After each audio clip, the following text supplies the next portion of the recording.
Here's sample test 2, problem number 3. A particle, Q equal to 4 millicoulombs, mass equal to 50 grams, has a velocity of 25 meters per second in the positive x direction. When it first enters a region where the electric field is uniform, 60 newtons per coulomb, in the positive y direction.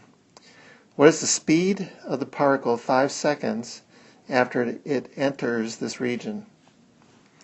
Alright, so we know we have an initial velocity in the x direction, and that's equal to 25 meters per second. And there's an electric field in the y direction equal to 60 newtons per coulomb, and the electric field is going to cause an acceleration in the y direction such that this particle is going to go through a parabolic motion like this. Constant velocity in the x direction, constant acceleration in the y direction. Sounds good. So what we're going to have in the y direction is that our mass times the y acceleration is going to be equal to the net force in that direction, which is QE. So our acceleration in the y direction is going to be equal to QE divided by the mass, and that's going to be Q, which is 4 millicoulombs, times E, which is 60 newtons per coulomb, over the mass, which is 50 grams, 50 times 10 to the minus 3 kilograms.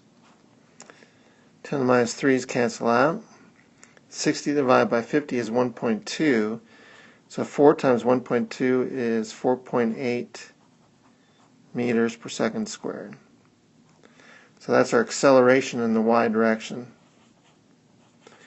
We have no acceleration in the x direction. There's constant velocity. So, at t equal to 5 seconds, what do we have? Well, our x velocity will be constant. It's been constant the whole way. It's 25 meters per second. Our y velocity is going to equal our initial y velocity plus the acceleration in the y direction times time.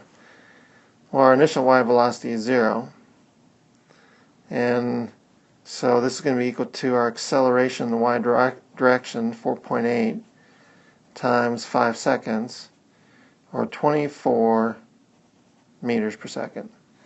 So after 5 seconds, we're going to have two velocities. We're going to have an x velocity equal to 24 meters per second, and we're going to have a y velocity, x velocity is 25 meters per second, sorry, and the y velocity is going to be 24 meters per second. So our net velocity is going to be the vector sum of these two. In other words, our velocity vector is going to be equal to 25I plus 24J meters per second. And the magnitude of that y velocity is going to be equal to 25 squared plus 24 squared square root. So our speed is going to be equal to 34.7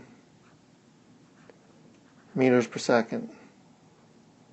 The magnitude of that velocity after 5 seconds. Sounds good. How far did it travel after 5 seconds? Well, we want to look at this as the crow flies, which would be a straight line position to that point. So we want to find that displacement d right there directly to that point after 5 seconds.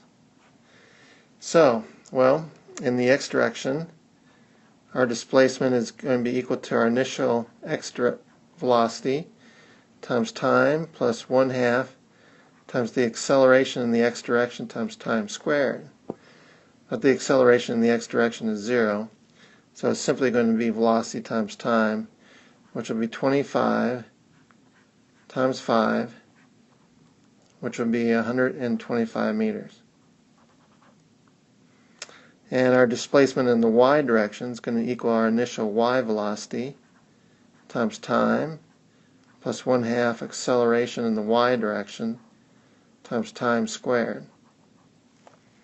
Well, our initial y velocity is 0, so this is going to simply be 1/2 times our acceleration in the y direction, 4.8, times 5 seconds squared, which is going to be 2.4 times 25, which is 60 meters. So our displacement vector looks like this: 125I plus 60J meters. Kind of looks something like this: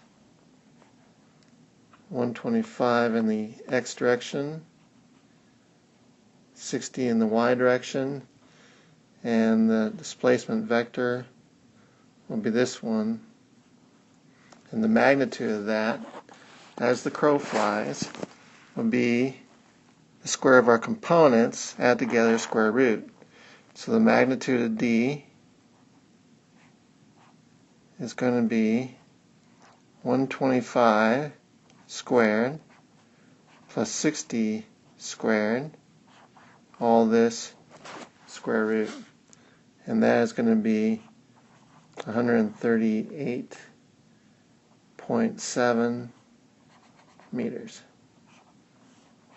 So after 5 seconds, it is moving at 34.7 meters per second, and it has gone a displacement as the crow flies of 138.7 meters, all at an angle which we could calculate as the inverse tangent of y over x from that origin.